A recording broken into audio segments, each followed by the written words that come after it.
Carl Mason is planning a class demonstration of soap making. To make the soap, Carl uses fat and lye. First, he weighs out the lye, or sodium hydroxide, as it is usually called in a laboratory.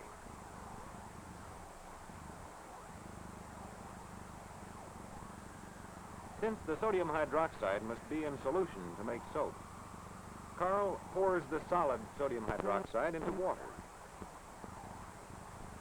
When they are mixed, heat develops. So Carl sets the solution aside to cool while he adjusts the balance to weigh out the fat needed. He uses about 7 times as much fat as he does sodium hydroxide. This is clean, waste kitchen fat that Carl collected at home. It should make good soap. The fat must be warmed before mixing the sodium hydroxide with it.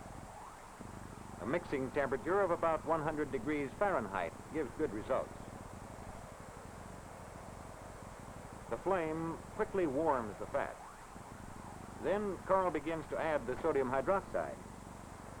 It is the reaction between sodium hydroxide and fat that forms soap. What is the nature of this reaction? Let's consider this a molecule of fat consisting of a glycerin part and an acid part.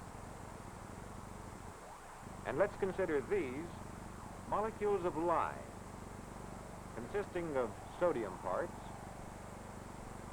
and hydroxide parts.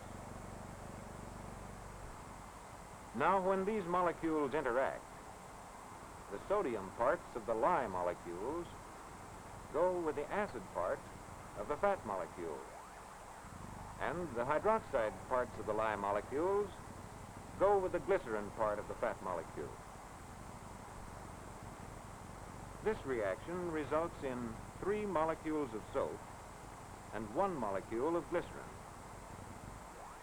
Fat plus lye gives soap plus glycerin.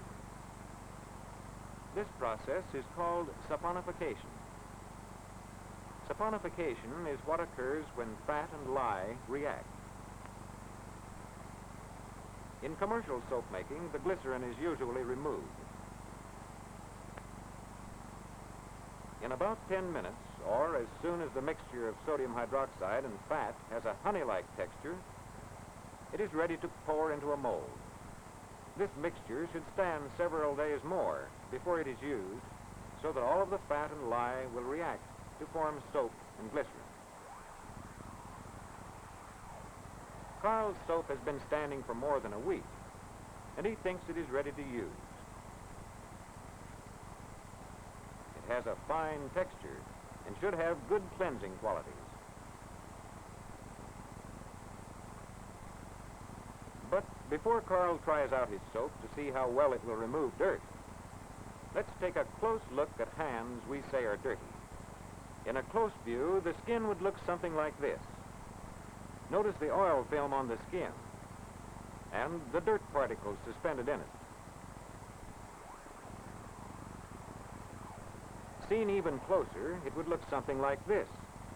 The oil and the dirt particles coat the skin. Now, when we use soap and water to wash our hands, what happens? For one thing, the oil film breaks up into small globules. That is, it emulsifies.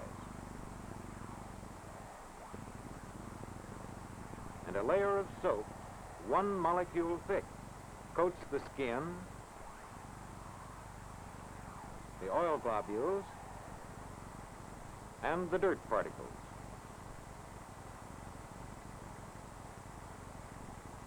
Closer still, it would look like this. The soap molecules not only free the oil and dirt from the skin, but help keep them from becoming attached again if they touch a clean spot as the washing continues. The soap films are indifferent to each other, and so the oil globules and dirt particles can easily be rinsed off.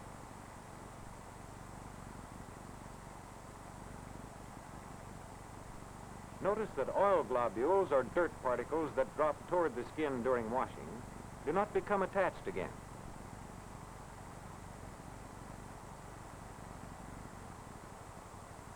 Thus, through washing and rinsing, oil and dirt particles are cleaned away. But a layer of soap molecules, invisible to the eye, remains on our hands even after rinsing. Now, we will see soap making on a commercial scale.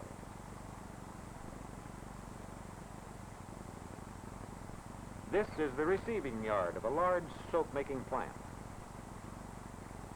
Here, fats and oils arrive in carload lots.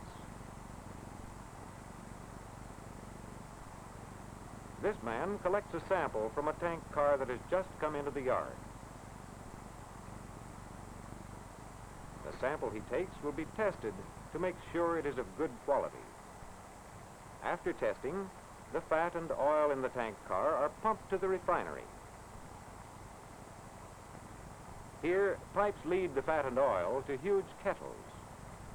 The refinery man opens a valve, and the oily mixture pours into the kettle. Here, it is heated with a solution that removes acid impurities. In a few hours, when the impurities have settled out, the refined oil, mixed with bleaching substances, goes to the filter press room.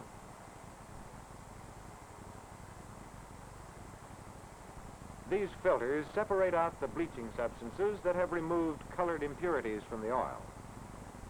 A pressman collects a sample of the fine, clean, bleached oil. If the color appears satisfactory at this stage, and after further tests, the bleached oil will be pumped to the soapery to be used for soap making. This oil serves the same purpose as the fat Carl Mason used in his laboratory demonstration. In this room, called the soapery, refined and bleached oils that have passed required tests are mixed with lye and heated to make soap. This soap maker checks the mixtures in the kettles. In this kettle, the operation of saponifying and purifying the soap has been going on for nearly a week. This reaction is the same as in the laboratory demonstration. The soap maker now makes tests to see whether saponification is complete.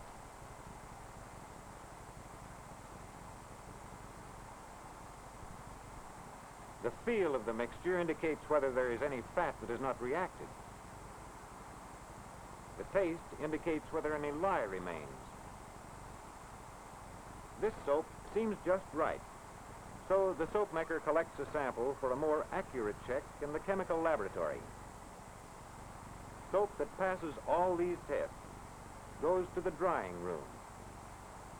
The soap, still in liquid form, first falls into a trough and on to a huge revolving roller. The roller carries off a continuous thin layer of the liquid soap. The soap layer cools on the roller and falls in clean white ribbons. A conveyor belt carries the ribbons of soap into a drying oven. After drying, the soap travels on to this hopper. From the hopper, a measured batch of soap falls into the mixer.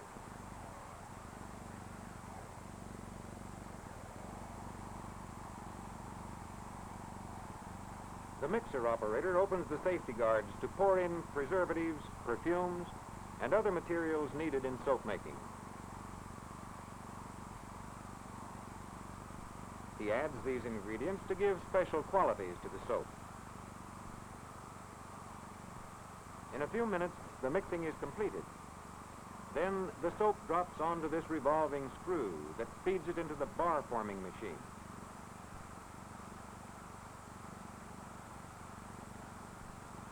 The soap leaves the bar-forming machine in one continuous bar. knife cuts the soap into sections. Then, fine wires cut the sections into individual cakes. A moving rack carries the cake to an inspector's table.